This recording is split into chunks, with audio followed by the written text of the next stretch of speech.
Para começar, vamos ver aqui, através de uma medição da diferença de potencial em um corpo ligado numa bateria, como é o potencial na sua superfície. E para ver como isso se estende para o interior do corpo, a gente vai precisar ver um tópico que trata da continuidade ou não do campo elétrico numa transição de um meio para o outro. E aproveitando, a gente vai ver também como fica o potencial nessas transições de um lugar para o outro. Isso vai possibilitar ver o que acontece no potencial dentro de um condutor em equilíbrio eletrostático. Conhecido esses tópicos acima aí, a gente vai poder ver o que acontece quando a gente tem uma esfera metálica ligada a uma fonte de tensão DC. Mas para chegar a isso, a gente precisa resolver ainda algumas etapas. Primeiro, a gente vai resolver o problema do potencial da casca esférica. Resolvido então o problema da casca esférica, a gente vai ver o que ocorre numa esfera quando ele está ligado a uma fonte de tensão. Vamos lá. Considere a seguinte montagem de um corpo metálico ligado a uma fonte DC. O corpo é uma colher e a fonte uma bateria. Na bateria a gente tem um terminal menos com o potencial φ1 e o mais com o potencial φ2. A diferença de potencial é a diferença das duas. Vamos para a medição. Aqui você vê o multímetro e a montagem. Primeiro a gente liga o multímetro para medir a tensão contínua. Medindo a tensão na bateria, coloco o menos do multímetro no polo menos da bateria, onde o potencial é φ1, e a gente tem uma tensão, uma DDP de 9,5 volts. Então esse é o valor de φ2 menos φ1. Agora, em qualquer outro ponto, vou ter a mesma tensão. Agora, fazendo a medição de dois pontos no mesmo corpo, o resultado dá zero. E isso quer dizer que o potencial é igual nos dois pontos. Vamos voltar para o texto. Então, a medição em dois pontos no mesmo corpo deu uma tensão de 0 volts. E isso vai acontecer com qualquer outros dois pontos sobre o mesmo corpo. O que quer dizer que a superfície do corpo é uma superfície equipotencial. Embora a gente não veja, mas existem cargas que estão distribuídas sobre o corpo. As cargas vão estar mais concentradas nas bordas abruptas, que no caso é a beirada da colher. Agora, como fica o potencial dentro do corpo? E para ver isso, a gente precisa de algum subsídio. Vamos ver isso. Vamos ver com mais cuidado a questão da descontinuidade do campo elétrico quando a gente passa de uma região para outra. Isso aconteceu, por exemplo, no caso da casca cilíndrica e da casca esférica. Aqui as fórmulas do campo dentro e fora de cada distribuição. Nas duas a gente tem uma transição de um campo zero no interior para algo diferente de zero fora da distribuição. Se a gente pega a fórmula do campo fora, e a gente faz um limite quando o Rzinho tende a Rzão, a gente obtém isso e a mesma coisa para o cilindro. As duas resultam numa densidade dividida por ε0. Vamos fazer um zoom aqui numa pequena área da superfície. Aqui embaixo o campo é zero e do outro lado ele é perpendicular à superfície. Nesse desenho, o ponto onde a gente tem o campo, ele não está na superfície, mas está muito próximo dela. Aqui tem espacinho entre o vetor e a superfície apenas para lembrar desse detalhe, dessa descontinuidade do campo em sigma, ou seja, por sobre a distribuição. E esse campo tende então à densidade sobre ε0. Uma outra coisa que a gente tem é que essa superfície com cargas ela é uma equipotencial. Veja que se não fosse, a gente teria uma diferença de potencial entre dois pontos sobre ela e, consequentemente, a gente teria corrente elétrica. A gente está tratando aqui de caso eletrostático, e nesse caso todas as cargas se acomodaram e estão ali paradas.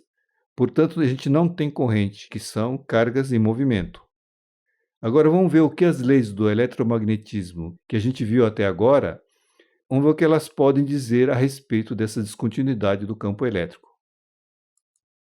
Para aplicar a lei, a gente supõe dois meios separados pela superfície e com campos distintos para cada um dos lados. Desse jeito aqui. Nesse desenho a gente também tem uma caixinha bem fina, que é uma superfície fechada que a gente vai usar para calcular o fluxo, e também um contorno gama para a gente calcular uma integral de linha. Vamos aplicar as leis que a gente conhece. Primeira lei de Gauss. Aqui agora um desenho em corte da superfície. As duas tampas têm uma área A e elas estão muito próximas da superfície. tão próxima quanto você possa imaginar. Na nossa escala, a distância seria algo assim, em torno do tamanho de um vírus. Imagine algo muito pequeno. O campo na tampa de cima é E2, desenhado aqui com os seus componentes paralelo e perpendicular, e no tampa inferior é E1, desenhado fora do ponto para não confundir. O fluxo vai ser o fluxo na lateral, mais o fluxo na tampa inferior, mais o fluxo na tampa superior. Na lateral é zero, na inferior é menos E1 perpendicular vezes a área, pois aqui a normal e o campo são antiparalelos, e na superior é mais E2 perpendicular vezes a área, pois agora a normal e o campo são paralelos. E no final vai dar isso. Vamos deixar assim que a gente analisa depois com mais detalhes. A outra lei, essa aqui não tem nome, e ela diz que a integral de linha num contorno fechado é zero. Então, usando esse contorno, eu integro de A até B, de B até C, e depois de C até D, e finalmente de D até A. De novo, esse desenho está bem exagerado. Essa parte de cima e a parte de baixo do contorno, elas tangenciam a superfície. Elas estão muito próximas dela, tão próximas quanto a gente possa imaginar. Agora, veja que essa integral no trecho BC e DA, essas integrais se cancelam, pois a gente tem a mesma configuração de campo, mas os sentidos de percurso são em sentidos opostos. E acaba sobrando de A até B e de C até D. E acaba dando isso, que os componentes paralelos do campo são iguais dos dois lados. Então, essas são as condições que o campo elétrico, segundo as leis, deve satisfazer na borda de uma região para outra. Vamos fazer um sumário delas. Colocando aqui os resultados, a primeira coisa é que o componente paralelo é contínuo, ou seja, ela é igual na vizinhança imediata na interface pelos dois lados e na interface em si. E o componente perpendicular depende do sigma. Se eu tiver cargas ou sigma for diferente de zero, eu tenho uma descontinuidade. O campo perpendicular na vizinhança imediata da fronteira é diferente nos dois lados. E se não existir cargas, ou sigma for zero, daí o componente perpendicular é contínuo, igual na vizinhança imediata e por sobre a superfície. E como tudo isso se encaixa no nosso caso? No caso que a gente está vendo, a gente tem carga sobre a superfície. A gente tem um sigma diferente de zero, um campo elétrico perpendicular fora, que é diferente de zero também, e um campo nulo no interior. Isso, colocado em termos da notação que a gente está usando, a gente tem então isso. E1 paralelo igual a E2 paralelo, que é igual a zero, e o E2 perpendicular igual a sigma sobre ε0. Portanto, o campo fora da distribuição, muito próximo da superfície, é o campo que obtivemos no início quando fizemos o limite das equações, quando o Rzinho tendia a Rzão. E esse sigma sobre ε0 é a intensidade do campo num ponto muito próximo dela. Não é a intensidade na superfície. As leis não fornecem o campo na superfície. Mas como a gente pode imaginar essa proximidade com a superfície o quanto a gente quiser, na prática a gente usa esse valor sigma sobre ε0 como a intensidade do campo elétrico na superfície. Embora, como nós vimos, não seja exatamente na superfície. Agora, como fica o potencial nessa interface? Para ver isso, vamos calcular a diferença de potencial que é dado por essa equação aqui. Vamos pegar dois pontos muito próximos da superfície e fazer a integral de linha saindo do meio 2 em direção ao meio 1. Veja que os limites da integral estão entre parênteses. Isso é para lembrar que a integral é entre o ponto 2 e o ponto 1, e não é do valor 2 ao valor 1. Aqui é uma integral de linha. Como a distância entre os pontos é muito pequena, tão pequena quanto a gente possa imaginar, então esse ΔL tende a zero. E nesse limite, a integral de linha vai dar zero. E isso quer dizer que o potencial é igual nos dois pontos. Portanto, o potencial elétrico ele é contínuo. Ele é o mesmo em pontos muito próximos da interface e na interface em si. Mas veja que ainda temos uma condição para o campo elétrico. Eu posso escrever o campo como o gradiente do potencial. Portanto, desse jeito aqui. Ou seja, o gradiente do potencial ele não é contínuo. Portanto, embora o potencial seja contínuo, o seu gradiente ele é descontínuo. Agora vamos ver como tudo isso se encaixa num condutor em equilíbrio eletrostático. Então, tudo isso que nós vimos, essa do campo elétrico ser finito fora da distribuição e nulo dentro dela, e as duas regiões separadas por uma interface com cargas, Isso é o mesmo que acontece num condutor carregado em equilíbrio eletrostático. Assim, a gente pode agrupar todas as informações e o que a gente tem para um condutor carregado em equilíbrio eletrostático. A primeira coisa é que a superfície do condutor é uma equipotencial, e depois que o potencial ele é contínuo na interface. Sendo a posição de um ponto na superfície dada por um Rzão, então a gente vai ter que φ1 de Rzão é igual a φ2 de Rzão, que no caso fica tudo igual a um φ de sigma, que é o φ na superfície. E ainda, como o campo no material é zero, a gente tem que na parte externa, ou seja, no vácuo, num ponto a um infinitésimo da superfície, a gente tem um campo elétrico que é dado por isso aqui. É um campo elétrico perpendicular à superfície. E sendo assim, o melhor valor que a gente pode atribuir para o campo elétrico na superfície é dado usando o módulo desse campo, que é sigma sobre ε0. Agora a gente pode ver então como fica o potencial dentro do condutor. Aqui a gente tem o corpo com o potencial φ1 e o seu campo elétrico perpendicular à superfície. E vamos ver então a diferença de potencial entre diversos pontos nesse corpo. A gente tem a equação da diferença de potencial e primeiro vamos confirmar aquilo que nós medimos na superfície da colher. E para isso vamos pegar dois pontos na superfície, pontos A e B, e fazer a integral de linha entre esses dois pontos, mas caminhando por sobre a superfície. A diferença de potencial é isso. Como a integração é ao longo de um percurso por sobre a superfície, onde o campo elétrico é perpendicular, o produto escalar EdL vai dar zero em cada passo do percurso. A integral dá zero e, portanto, o potencial em B é igual ao potencial em A. Ou seja, a superfície do corpo é uma equipotencial, confirmando assim o que nós vimos com a medição. Agora a gente pode ir para dentro do material. Vamos sair do ponto A até um ponto C no interior. Como o campo elétrico é nulo no percurso, obtemos que o potencial dentro é igual ao potencial na superfície. Agora suponha que exista uma cavidade no condutor. A gente viu que o campo elétrico dentro de uma cavidade é zero. Vamos fazer a integral de C até D, onde D está na borda da cavidade. De novo, o campo é zero em todas as partes e, portanto, o potencial de C é igual ao potencial em D. E, por fim, integrando de D até E, sendo E um ponto dentro da cavidade, a gente tira que o potencial na borda da cavidade é igual ao potencial dentro da cavidade. Vamos juntar todas essas informações.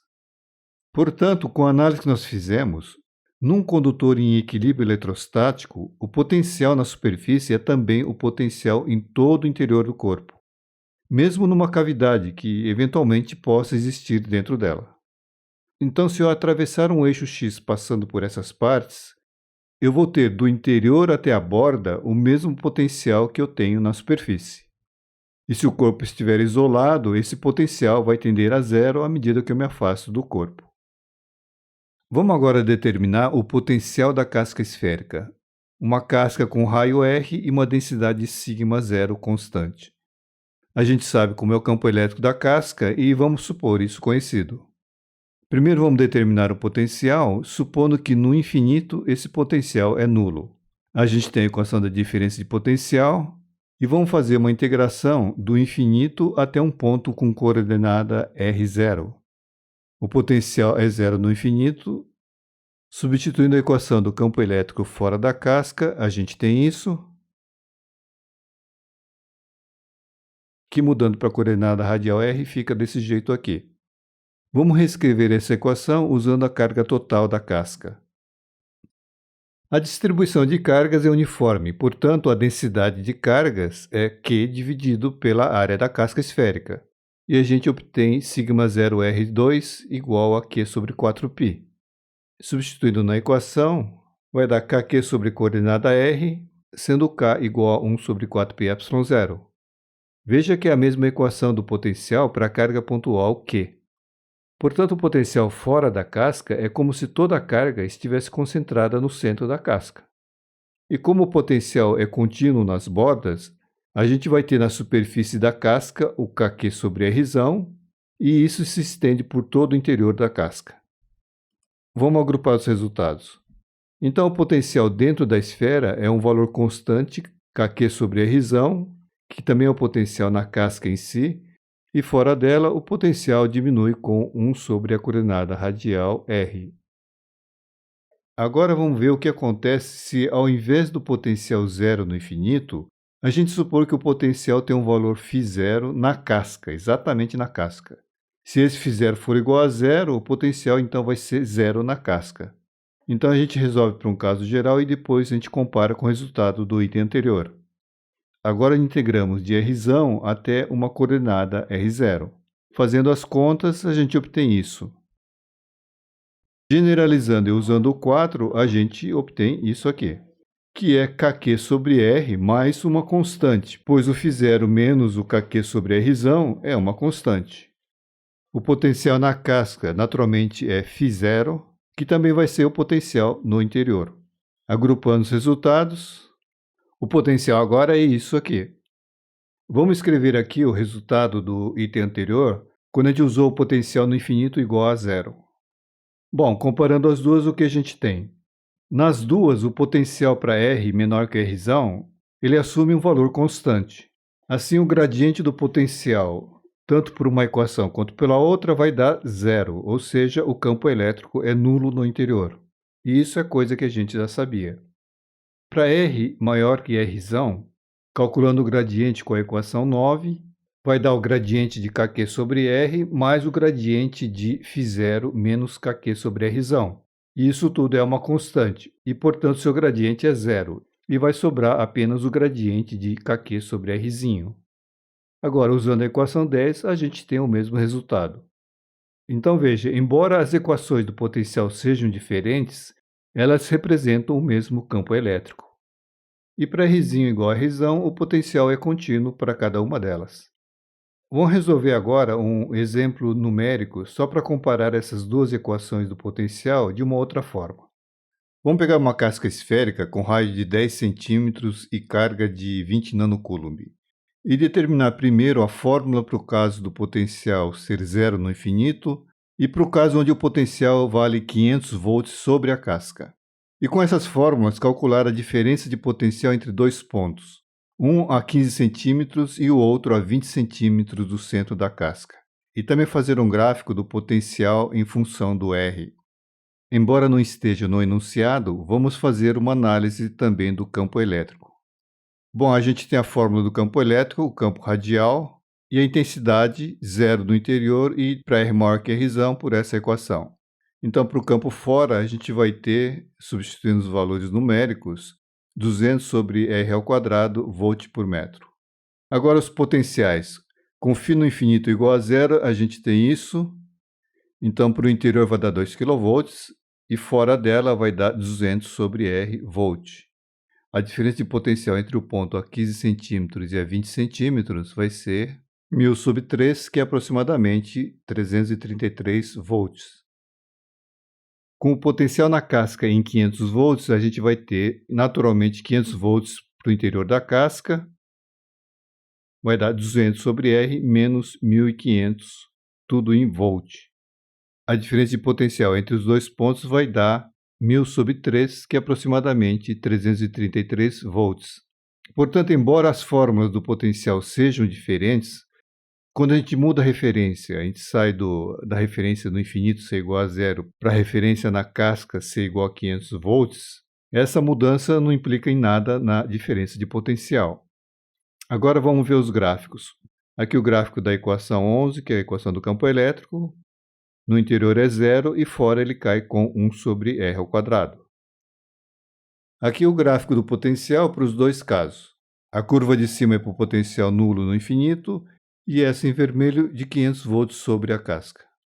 Repare que as duas curvas têm o mesmo perfil, ele tem o mesmo jeitão. A única diferença é que elas estão deslocadas na vertical uma em relação à outra. E isso acontece toda vez que eu mudo a minha referência.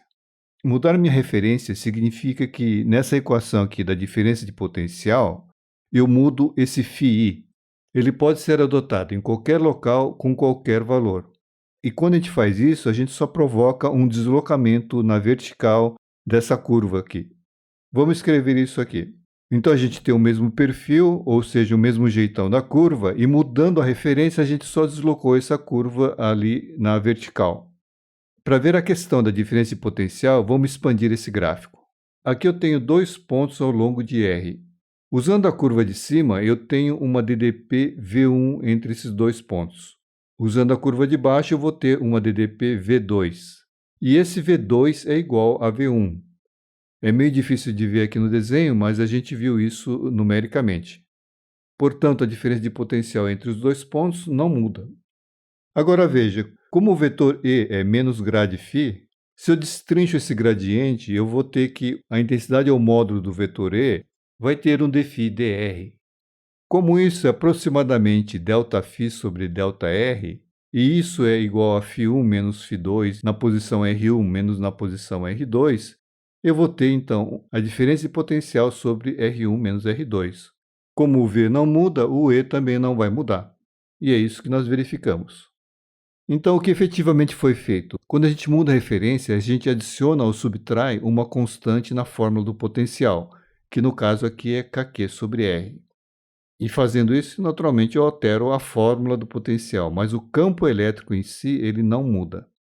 Portanto, o valor do potencial em si, ele não é muito relevante. O que importa sempre é a diferença de potencial. Mudar a referência do potencial é como mudar a referência para medir a altura de alguma coisa. Você vai ter sempre a mesma altura se você escolher a sua referência para medir a altura como o nível do mar ou em qualquer outro local que esteja próximo a você. Ou ainda como se faz, que é escolher a referência no ponto mais baixo do corpo que você quer medir a altura. Agora a gente tem subsídios para falar do potencial de uma esfera metálica. Só para lembrar, a gente tem que para a casca esférica, o campo elétrico é nulo dentro e fora dele ele é radial e cai com 1 sobre r ao quadrado. E o potencial é constante dentro e fora cai com 1 sobre r e na superfície ele vale kq sobre r. Esse cenário é o mesmo que a gente tem para uma esfera maciça. A gente viu que num condutor em equilíbrio eletrostático, o campo elétrico dentro do material ele é zero e as cargas ficam todas na superfície. E é exatamente isso que a gente viu nas páginas anteriores, quando usamos uma distribuição idealizada na forma de uma casca com uma densidade superficial de cargas. E como o potencial na casca é kq sobre r, isso é o que vai acontecer na superfície da esfera e por todo o seu interior. A gente viu também que se o corpo for oco, ou seja, ele tiver uma cavidade dentro, a gente tem cargas apenas na superfície externa do corpo e o campo elétrico interno é nulo em todo o interior, inclusive na cavidade. Portanto, de novo, a mesma coisa que a casca esférica. Então, a gente vai ter um potencial kq sobre r na superfície que se estende por todo o interior do corpo. Vamos ver agora a relação entre esse potencial kq sobre r e a tensão em uma fonte DC ligado a essa esfera. Vamos pegar uma fonte metálica e ligar ela a um polo positivo de uma fonte de tensão DC. E o outro polo da fonte, o seu terra, a gente liga a uma casca metálica muito maior que a esfera em si. Eu vou ter algo desse tipo aqui. Nesse arranjo, eu não altero a configuração do campo elétrico. Ele vai ser sempre radial em qualquer local.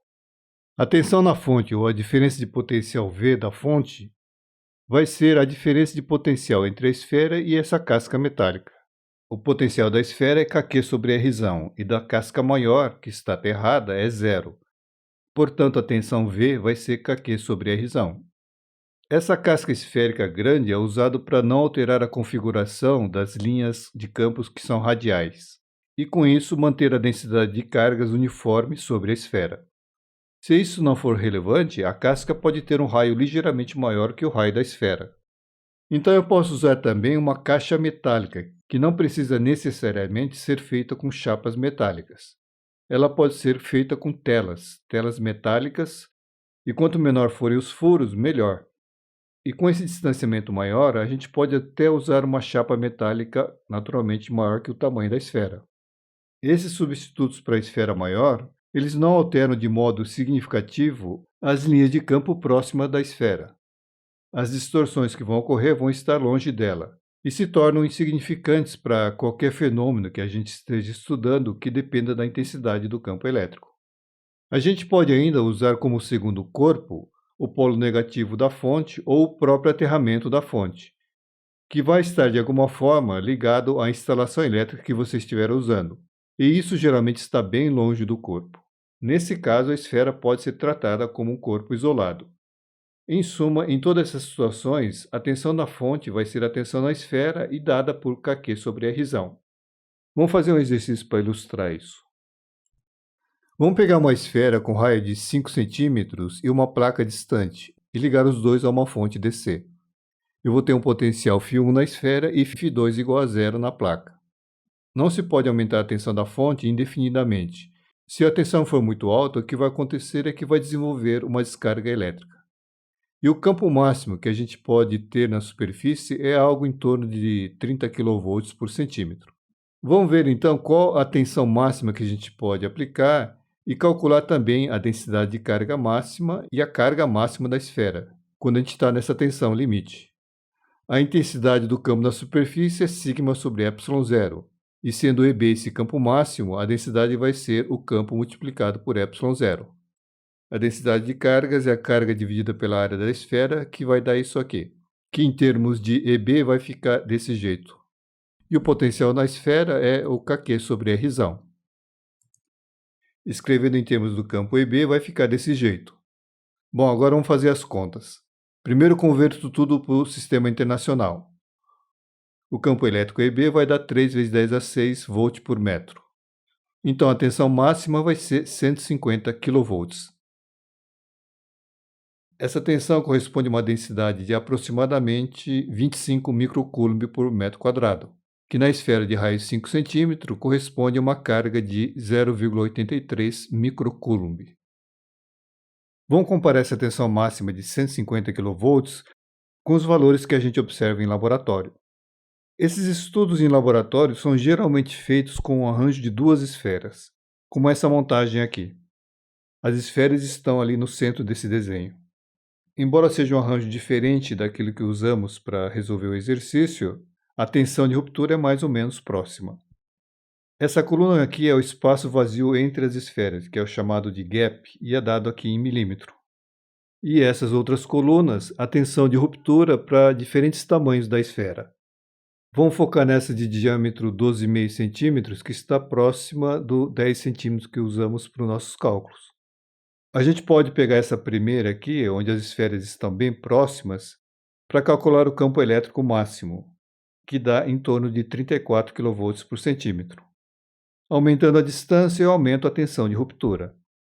O valor de 150 kV corresponde a um gap de 6 a 7 centímetros. Esses valores que estão entre parênteses correspondem a valores com muita incerteza. Mesmo nesses casos sem parênteses, quando se mede com tensão contínua, a gente tem uma incerteza muito grande. Chega a 50% facilmente e precisa de uma análise de dados bem cuidadosa. De qualquer modo, a tensão máxima que obtivemos de 150 kV para uma esfera de 10 centímetros, ela está na ordem de grandeza do valor esperado experimentalmente. Vamos fazer um resumo. Primeiro nós vimos a questão da continuidade do campo elétrico e do potencial numa transição entre dois meios. O componente paralelo do campo ele é contínuo e o perpendicular não é. Tem uma diferença de sigma sobre ε0. E o potencial elétrico ele é contínuo. Depois vimos como é o potencial num condutor em equilíbrio eletrostático. A gente viu que o potencial no interior, o φin, é o mesmo que na sua superfície, o φσ. E toda a superfície do condutor é uma superfície equipotencial. A gente determinou também o potencial da casca esférica, usando como referência dois locais. No caso em que a referência estava no infinito com um valor zero, a fórmula era essa aqui. Mudar o local e o valor do potencial da referência leva à adição de uma constante na fórmula do potencial. E num gráfico do potencial, essa mudança corresponde a um deslocamento da curva ao longo da vertical. Mas essas mudanças, embora alterem a fórmula do potencial, elas fornecem a mesma diferença de potencial entre dois pontos, e, portanto, não altera o campo elétrico da distribuição. E, finalmente, a gente viu que numa esfera metálica ligada a uma fonte DC com uma tensão V, essa tensão é dada por kq sobre r. Com essa forma, a gente pode determinar a quantidade de cargas numa esfera e, com isso, a densidade de cargas e também o campo elétrico na sua superfície. É isso aí.